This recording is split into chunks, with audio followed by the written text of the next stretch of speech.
যেই মাত্র বাচ্চাটার মুখের দিকে মা তাকাইল, বাচ্চার মুখের দিকে তাকানো মাত্রই মা হাউ মাউ করে কান্না শুরু করে দিল। সন্তানের কথা তখনই মনে পড়ে গেল, আমার সন্তান আজ থেকে তুই এতিম গো। আব্বা বলে কারে আর ডাকবে, কাকে আব্বা বলে ডাকবে? এই কথাটা মনে করেই মা হাউ মাউ করে কান্না শুরু করলো। এজন্য যখন মা মারা যায়, বাবা মারা যায়, সন্তান সবচেয়ে বেশি অসহায় হয়ে যায়, সবচেয়ে বেশি অসহায়, সবচেয়ে বড় বিপদ সন্তানের উপরে পড়ে। এজন্য আলী হাসান হুসাইনের দিকে তাকায় চোখের পানি জড়ায় জড়ায় আরো কাঁদতেছে। আমার হাসান আমার হুসাইন এখনো তো ছোট্ট, মা কয়া কারে ডাকবে? কে তাদেরকে বুকে তুলে ঘুম পাড়াবে? কে তাদেরকে তুলায় তুলায় খাওয়াবে? কে তাদেরকে গলায় জড়ায় ঘুমাবে? কার কাছ থেকে সান্ত্বনা নিবে? আলীর চোখ থেকে বাগ বাঙ্গা পানি বের হতে লাগলো। হাসান হুসাইন কিছুই বুঝেন না। মার কাছে একবার যে আম্মু আপনি কান্দেন কেন, আব্বু আপনি কান্দেন কেন? মাও কিছু বলেন না, বাবাও কিছু বলেন না, কেউ বলতে পারে না। এই অবস্থায় মা কইতেছে, বাবা নানার কবরে চলে যাও, নানার কাছে যাও। বলতেই দুটা ভাই, মায়ও কিছু কয় না, বাপও কিছু কয় না, বাবাও কান্দে মায়ও কান্দে গো। দৌড় দিয়ে নবীর রওজা শরীফে চলে গেল। যাইয়েই রওজা শরীফে ওইটাই দুই ভাই নানার সঙ্গে কথা শুরু করে দিল। কান্দে আর কয় নানা যান। আম্মাও কান্দে, আব্বাও কান্দে, কেউ কোনো কথা কয় না, কথা কয় না। কেন কান্দে কিছুই কয় না। নানা আমরাও বুঝি না কেন মায় কান্দে, কেন বাবায় কান্দে। আল্লাহ নবী রওজা শরীফে শুয়ে শুয়ে নবী নাতিদের সঙ্গে কথা বলতেন। রওজার উপর থেকে নাতিরা জবাব দিতেন, নবী রওজার ভিতর থেকে জবাব দিতেন, কথা বলতেন। আল্লাহ নবী বলতেছে বাহিরে, এ ভাই ও হাসান হুসেইন তাড়াতাড়ি ঘরে যাও, তাড়াতাড়ি ঘরে যাও, আমার চেহারাটা যত পারো আজকেই দেখে নাও। ভাই তাড়াতাড়ি তোরা মায়ের কাছে যা, আজ দিনটাই তোমাদের মাকে দেখার শেষ দিন, আর মাকে তোমরা দুনিয়ায় পাবে না। যত পারো মার চেহারাটা তোমরা যা দেখো রে, মার চেহারাটা যা দেখো।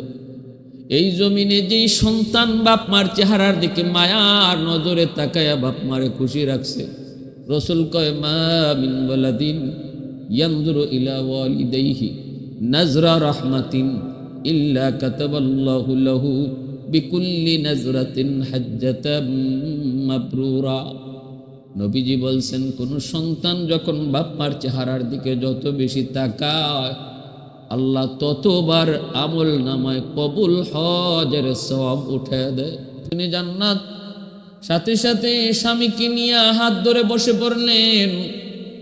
এবার পাশে বসে বলতেছেন, স্বামী গো একটা কথা বলবো গো স্বামী, আগে আমাকে কথা দেন, ধৈর্য ধরবেন, অধৈর্য হবেন না, শক্ত থাকবেন, নরম হবেন না, দুর্বল হবেন না, মনোবল শক্ত রাখবেন। আগে বলেন আপনি আমারে কথা দেন। আলী বলেন, ফাতেমা তুমি কি বলতে চাও একটু বলো। খাতুনে জান্নাত তখন বলেন, স্বামী গো আজ রাত আমি আমার আব্বা জানকে স্বপ্নে দেখেছি। আলী কয়ে, নবীকে স্বপ্নে দেখেছো? কি দেখেছো? কয়ে, আমি দেখেছি আমার আব্বা আমার ঘরে ঢুকলেন, অন্ধকারে কি যেন খুঁজতেছেন। আমি বাবারে যা বললাম, বাবা অন্ধকারে আপনি কি খুঁজেন? আব্বা আমাকে বললেন, মা আমি তো তোমাকেই খুঁজতে এসেছি, একটা কথা বলার জন্য গো মা। তখন আমি বললাম, কি কথা আব্বা একটু কর। তখনই আব্বাই কইতেছে, মা রে মা, আমি তো তোমাকে বলেছিলাম আমার ইন্তেকালের আগ মুহূর্তে আমি তোমারে দুটা কথা বলেছিলাম কানে কানে। এক বলেছিলাম, মা আমি অল্প কিছু সময়ের ভিতরেই দুনিয়া থেকে বিদায় নিব। এই কথাটা শুনে তুমি কাঁদতেছিলে। আবার তোমার কানে আরেকটা কথা বলেছিলাম, মারি আমার আহলে বায়ত থেকে সবার আগে তুমি আমার সাথে সাক্ষাৎ করবে। এই কথাটা শোনার পর তুমি হাসছিলে। মা, আমি তোমাকে এই সংবাদটা দিতে এসেছি রে মা। আজ তুমি সেহরি করবে আলীর সাথে, কিন্তু ইফতার করবে বাবার সাথে জান্নাতে। আজ রাতটাই তোমার জীবনের শেষ রাত গো মা। ও মা, সেহরি করবে স্বামীর সাথে, ইফতার করবে আব্বার সাথে। ওগো স্বামী, এই স্বপ্নটা আমি দেখেছি। এই কথা বলা মাত্রই আলী চিৎকার দিয়ে উঠলেন, আল্লাহু আকবার কয়ে চিৎকার দিয়ে উঠলেন। আলী সইতে পারেন না, সইতে পারার কথাও না। আলী হাউমাউ করে কান্না শুরু করে দিলেন। আর কান্দেন আর বলেন, ফাতেমা, আমার নবীর বিরহ ব্যথা এখনো আমি সহ্য করতে পারি নাই গো। নবীর চলে যাওয়া আমি সইতে পারি না। এখনো আমার ক্ষতের দাগ শুকায় নাই। এর ভিতরে তুমি কি শুনাইছো ফাতেমা? এই স্বপ্ন কখনো মিথ্যা নয় গো। নবী তোমারে যা বলেছেন এটা সত্য স্বপ্ন। কারণ আমার নবীর আকৃতি শয়তান ধরতে পারে না। নবীর আকৃতি শয়তান ধরতে পারে না। অতএব তুমি যা দেখেছো, আল্লাহ নবীকে দেখেছো, যা শুনেছো ঠিকই শুনেছো, যা বুঝেছো ঠিকই বুঝেছো, আমিও ঠিকই বুঝেছি। আজকের রাতই তোমার জীবনের শেষ রাত। এই সেহরিটাই আমার সঙ্গে তোমার জীবনের শেষ সেহরি। অবশ্য গো বিবি, ইফতারের আগেই আমি তোমাকে হারাবো। ইফতারি নিয়ে নবী জান্নাতে তোমার জন্য অপেক্ষা করবে। কিন্তু আমি আলী কেমন করে সইব? আমি কেমন করে সইব? আমি কারে নিয়ে বাঁচব? কারে নিয়ে থাকবো? স্বামী স্ত্রী দুজন একজনের হাত আরেকজনে ধরে কান্না করতেছেন।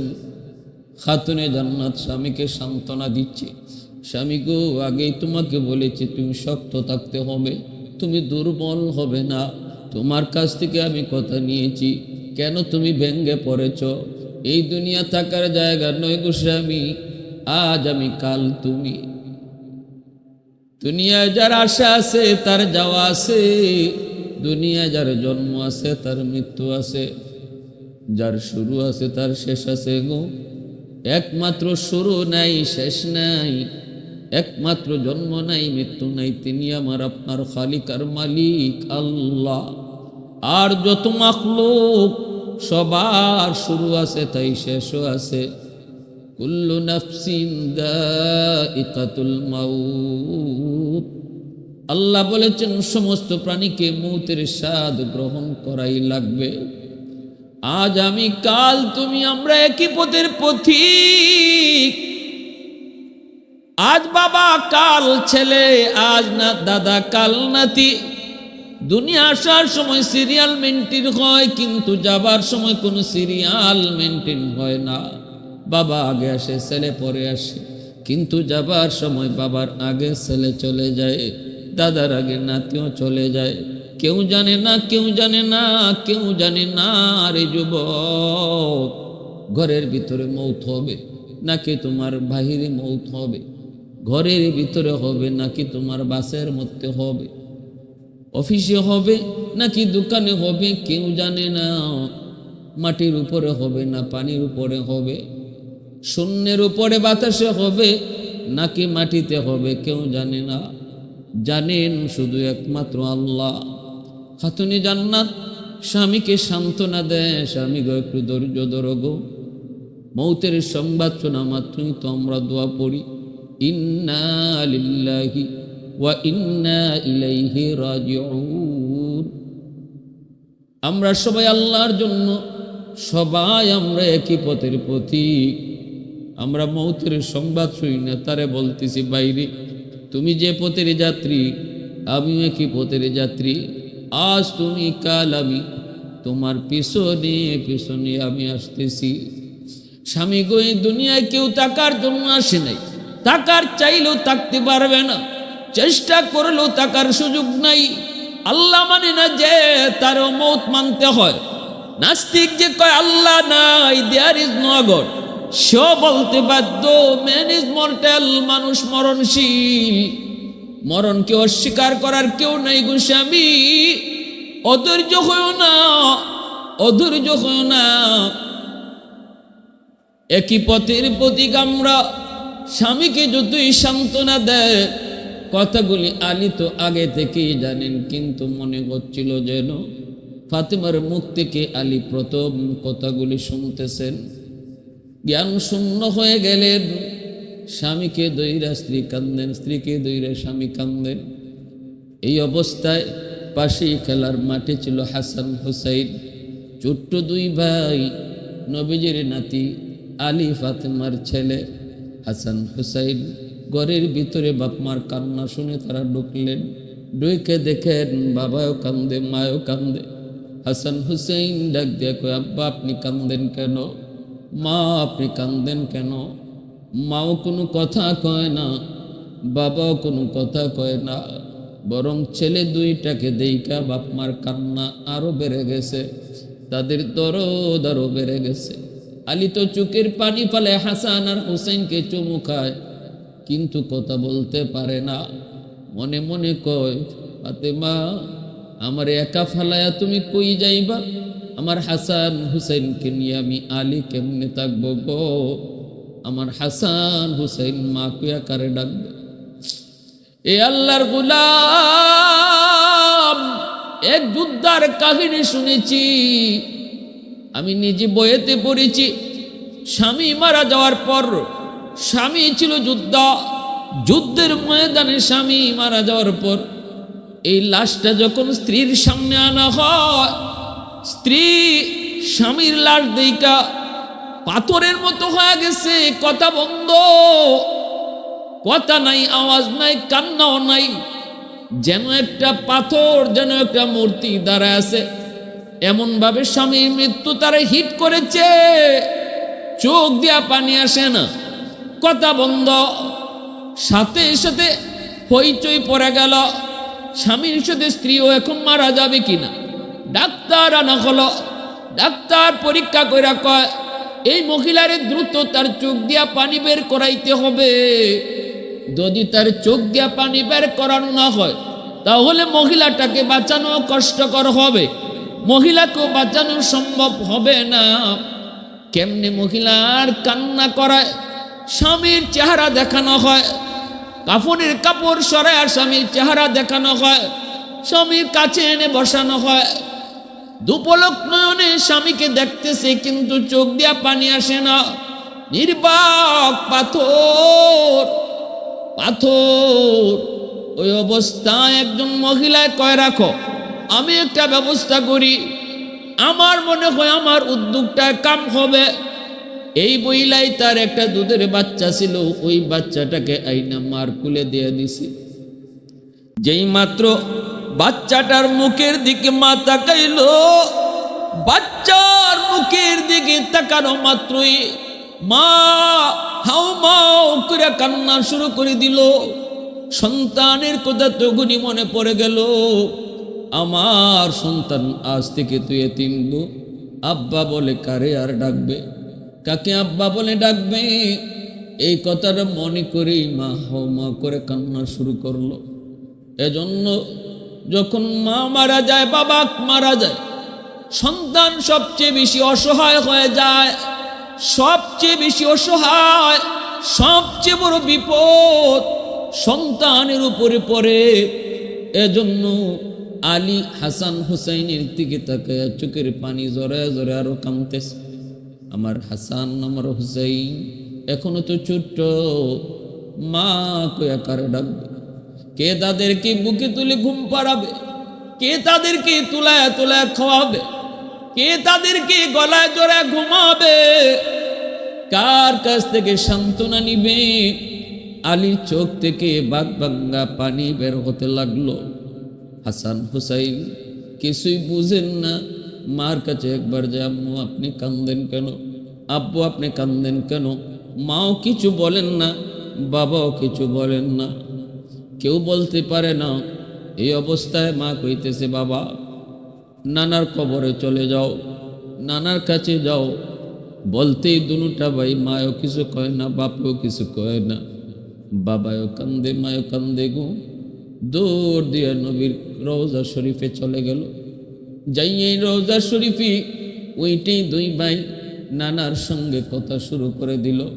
কান্দে আর কয়, নানা যান। আম্মাও কান্দে, আব্বাও কান্দে, কেউ কোনো কথা কয় না, কথা কয় না। কেন কান্দে কিছুই কয় না। নানা আমরাও বুঝি না কেন মায় কান্দে, কেন বাবায় কান্দে। আল্লাহ নবী রওজা শরীফে শুয়ে শুয়ে নবী নাতিদের সঙ্গে কথা বলতেন। রওজার উপর থেকে নাতিরা জবাব দিতেন, নবী রওজার ভিতর থেকে জবাব দিতেন, কথা বলতেন। আল্লাহ নবী বলতেছে, বাহিরে এ ভাই, ও হাসান হুসেইন, তাড়াতাড়ি ঘরে যাও, তাড়াতাড়ি ঘরে যাও, আমার চেহারাটা যত পারো আজকেই দেখে নাও। ভাই তাড়াতাড়ি তোরা মায়ের কাছে যা, আজ দিনটাই তোমাদের মাকে দেখার শেষ দিন, আর মাকে তোমরা দুনিয়ায় পাবে না। যত পারো মার চেহারাটা তোমরা যা দেখো রে, মার চেহারাটা যা দেখো। এই জমিনে যেই সন্তান বাপ মার চেহারার দিকে মায়ার নজরে তাকায়া বাপ মারে খুশি রাখছে, রসুল কয়, মা মিন ওয়ালাদিন ইয়ানজুরু ইলা ওয়ালিদাইহি নাজরা রাহমাতিন ইল্লা কাতাবাল্লাহু লাহু বিকুল্লি নাজরাতিন হাজ্জাতাম মাবরুরা। নবীজি বলছেন, কোন সন্তান যখন বাপ মার চেহারার দিকে যত বেশি তাকায়, আল্লাহ ততবার আমল নামায় কবুল হজের সওয়াব উঠে দেয়। আল্লাহ নবী কয়, হাসান হুসাইন দ্রুত যাও, যাই মাকে ভালো করে দেখো। যতবার মার চেহারার দিকে তাকাও আর মাকে পাবা না, আর দেখার সুযোগ পাইবা না। দৌড় দিয়ে হাসান হুসাইন আবার কাঁদতে কাঁদতে বাপ মার কাছে চলে আসলো। আইসে দেখি মা এখনো কান্দে, বাবা এখনো কান্দে। হাসান আইসেই কয়, কাঁদতে কাঁদতে মা কি জোরে জোরে কান্দে। মা কয়, বাবা তোরা কান্দ কেন? দুনু ভাই কয়, আম্মা আমাদের কাছে আপনি গোপন করছেন, আব্বাও গোপন করেছে, কিন্তু নানা জান আমাদেরকে সব বইলে দিছে। মা গো, নানা জানে কইছে যত পারি যেন আজকে তোমারে দেখা নেই, আমরা নাকি আর তোমাকে দেখার সুযোগ পাইব না। এই কথা বলা মাত্রই খাতুনে জান্নাত কলিজার টুকরো সন্তানকে কোলে উঠাইয়া কপালে চুমুক খায়, আর ফুফায়া ফুফায়া কাঁদতেছে, বলতেছে, বাবা আল্লাহর উপর ভরসা করো, দুনিয়া কেউ থাকার জন্য আসে নাই রে। আজ আমি কাল তুমি, কেউ থাকার জন্য আমরা আসি নাই। বাবা ধৈর্য ধরো, আল্লাহ তোমাদের উত্তম হেফাজতকারী, আল্লাহ তোমাদের উত্তম হেফাজতকারী। এ যুবক, এমন মার কলিজায় আঘাত দিতে বুঝি তোমার কষ্ট লাগে না রে? এমন মারে চোখ দিয়া পানি জড়াইতে বুঝি তোমার কষ্ট হয় না? আজকে বউয়ের কথায় দুনিয়ার লোভ লালসার ভিতরে পইরা, দুনিয়ার রং তামাশার ভিতরে পইরা দক্ষিণী মাকে তুমি ভুলে গিয়েছ। মার সাথে খারাপ আচরণ করো। ভালো করে মনে রাখবা, যত আপন যারেই তুমি দুনিয়াতে পাও না কেন, মার মতো আপন এই দুনিয়াতে আর কেউ নাই, আর কেউ নাই। যত মানুষই তোমাকে ভালোবাসবে, পিছনে স্বার্থ রয়েছে। স্বার্থ ছাড়া ভালোবাসা শুধু বাপ মার ভালোবাসা। পৃথিবীতে মায়ের মতো আপন কেউ হবে না।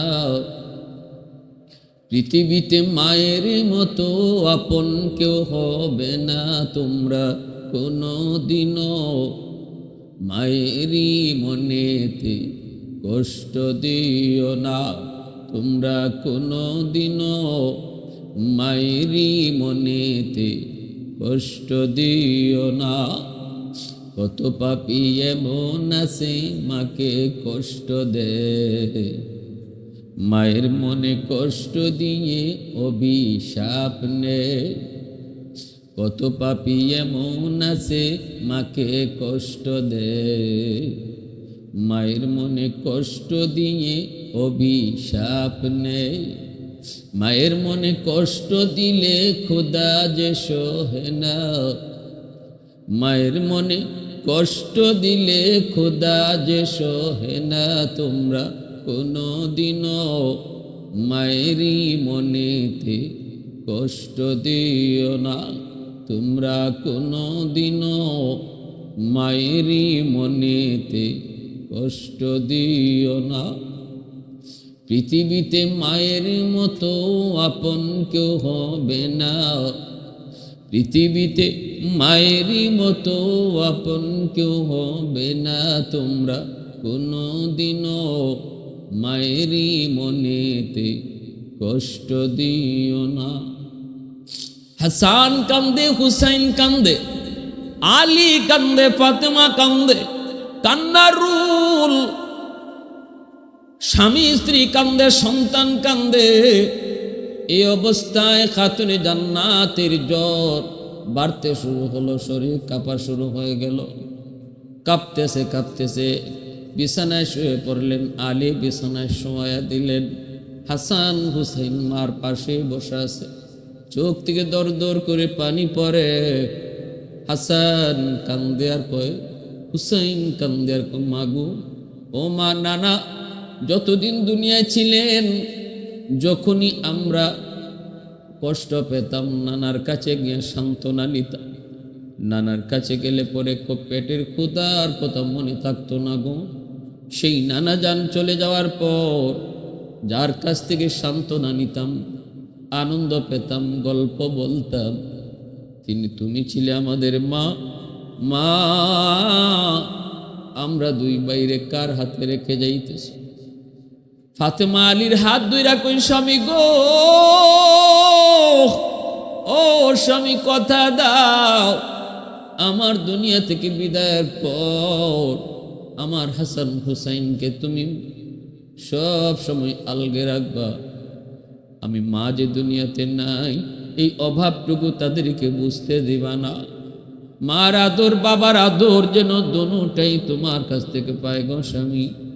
আর স্বামী গো, আরেকটা কথা তোমারে বলি, আমার ইন্তেকালের পর তোমার চলতে কষ্ট হবে।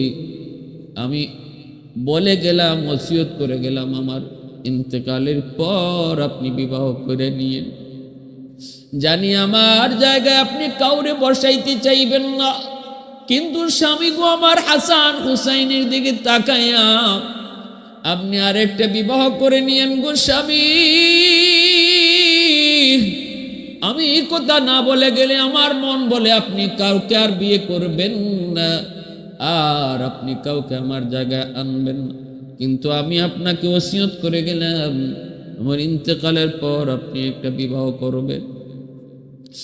এই বলতেছেন স্বামীর হাত ধইরা, আর হাসান হুসাইনকে কপালে চুমু খান। হাসান মার কপালে চুমু খায়, হুসাইন মার কপালে চুমু খায়, আলী স্ত্রীর কপালে চুমু খায়। এ দুনিয়ার যুবক একটু খেয়াল করে শুনো, অর্ধ শুনো, জান্নাতের সকল মহিলাদের সরদারিনী আজ দুনিয়া থেকে বিদায় হয়ে যাচ্ছে। জান্নাতের সকল যুবকদের সর্দার হাসান হুসাইন মার পাতা মাথার পাশে, দুনিয়াতেই জান্নাতের সার্টিফিকেট পাওয়া সাহাবী আলী, তিনিও স্ত্রীর পাশে।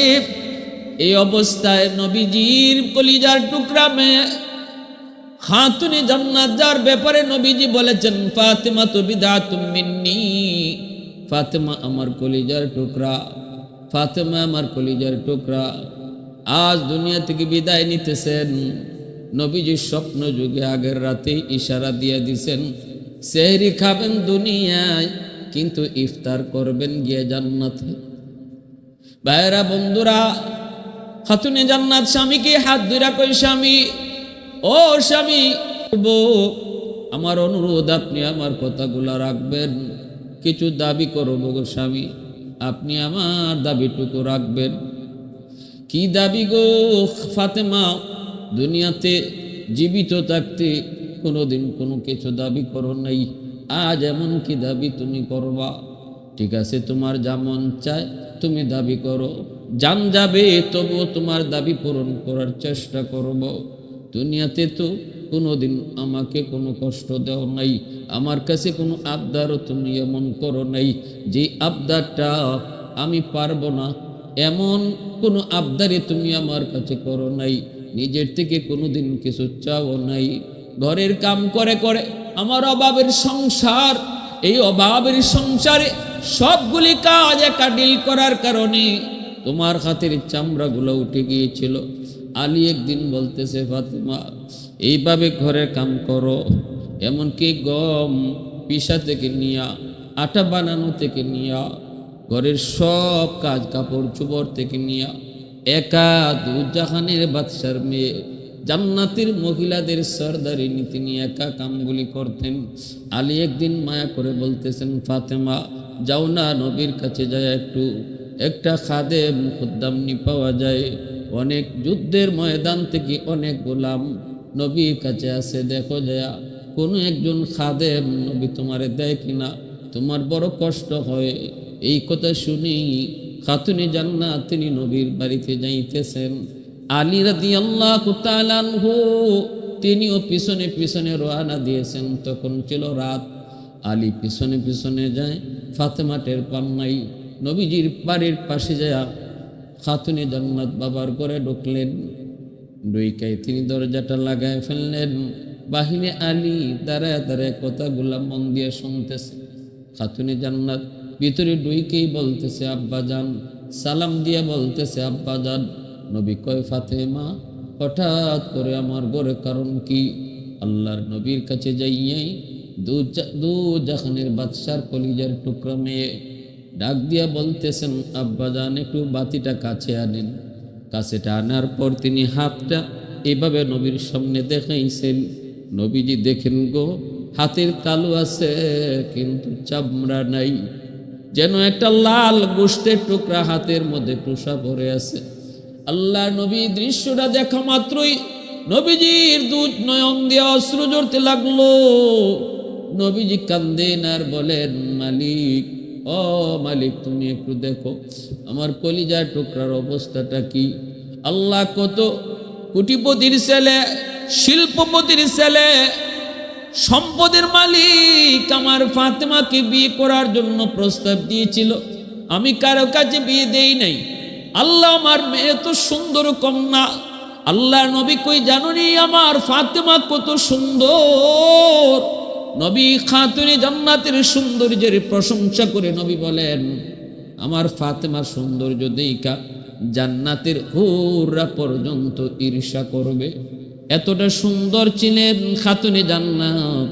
রসুল এবার ডাক দেয়া কয়, আল্লাহ আমার ফাতেমারে চাইলে তো শিল্পপতির কাছে বিয়ে দিতে পারতাম, কোটিপতির কাছে বিয়ে দিতে পারতাম, আল্লাহ সম্পদের মালিকের কাছে বিয়ে দিতে পারতাম, কিন্তু আলীর ঘটকালি তো তুমি করছো, এজন্য তো আমি আলীর কাছে বিয়ে দিলাম।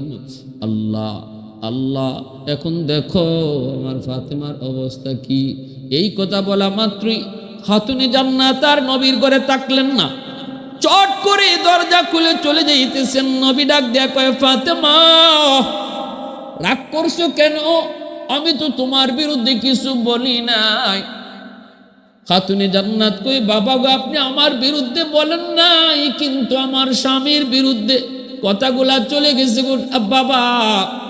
আমার স্বামীর বিরুদ্ধে বা স্বামীর উপরে যদি কিছু কথা লাগে সেটা আমি বরদাস্ত করতে পারি না। আমি আমার উপরে কথা বরদাস্ত করতে পারি, কিন্তু স্বামীর কেউ কথা বলবে বরদাস্ত করতে পারি না। বাবা গো, ও বাবা, টাকা পয়সা শান্তির মূল না, সম্পদ শান্তির মূল না। একজন বিবির জন্য সবচেয়ে শান্তির চাবিকাঠি হলো স্বামীর বুক ভরা ভালোবাসা। এসি আর মখমল আর একটা গাড়ি আর বাড়ি কখনো শান্তি দিতে পারে না গো বাবা।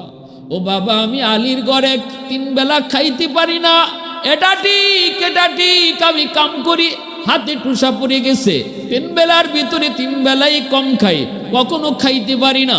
কিন্তু বাবা, একজন স্ত্রীর জন্য সবচেয়ে বড় সুখ আর শান্তি যেটা, সেটা হলো স্বামীর বুক ভরা ভালোবাসা। আমি আমার স্বামীর কাছ থেকে বুক ভরা সেই ভালোবাসা পাই, বিন্দু পরিমাণ কৃপণতা নাই। আমাদের সংসার ভালোবাসার সংসার। আল্লাহর নবীর কাছে যখন কথাটা বললেন, নবীজি টান দিয়া মেয়েকে বুকে জড়ায় শুকরিয়া আদায় করেন আর বলেন, মা আয় আমার বুকে আয়, আমি তো এটাই চাই গো মা, আয় আমার বুকে আয়। আল্লাহর নবী, রহমতের নবী, রুকাইয়া নবীর একজন মেয়ে উসমান গনি রাদিয়াল্লাহু তাআলা আনহুর কাছে পরবর্তীতে বিয়ে দিয়েছেন। প্রথম বিয়ে হয়েছিল আবুল আহাবের ছেলের সাথে, পরে বিয়ে হয়েছে উসমান গনির সাথে। একদিন হযরত রুকাইয়া রাদিয়াল্লাহু তাআলা আনহা উসমান গনি রাদিয়াল্লাহু তাআলা আনহুর উপর অভিমান করে আল্লাহর নবীর কাছে চলে এসেছিলেন। আয়েশা উসমান গনির বিরুদ্ধে কে যেন বলতে চেয়েছেন। নবী কয়, রুকাইয়া, পৃথিবীর কোন স্ত্রী স্বামীর বিরুদ্ধে অভিযোগ করুক, আমি নবী সেটা বরদাস্ত করি না রে মা। মা একটু শুন, আমি নবী স্বামীর বিরুদ্ধে স্ত্রীর অভিযোগ কখনো সেটা বরদাস্ত করি না। মা আয়, আয় স্বামীর কাছে আয়। আল্লাহর পরে কাউকে সেজদা করার অনুমতি দিত, তাহলে আল্লাহ পাক দুনিয়ার প্রতিটা স্ত্রীকে বলতো সে যেন তার স্বামীকে সেজদা দেয়। দুনিয়ার কোন স্বামী খুশি স্ত্রী এই অবস্থায় যদি মারা যায়, আমি রসুল বললাম এই বিবি মারা যাইতে দেরি, আল্লাহর জান্নাত পাইতে দেরি হয় না।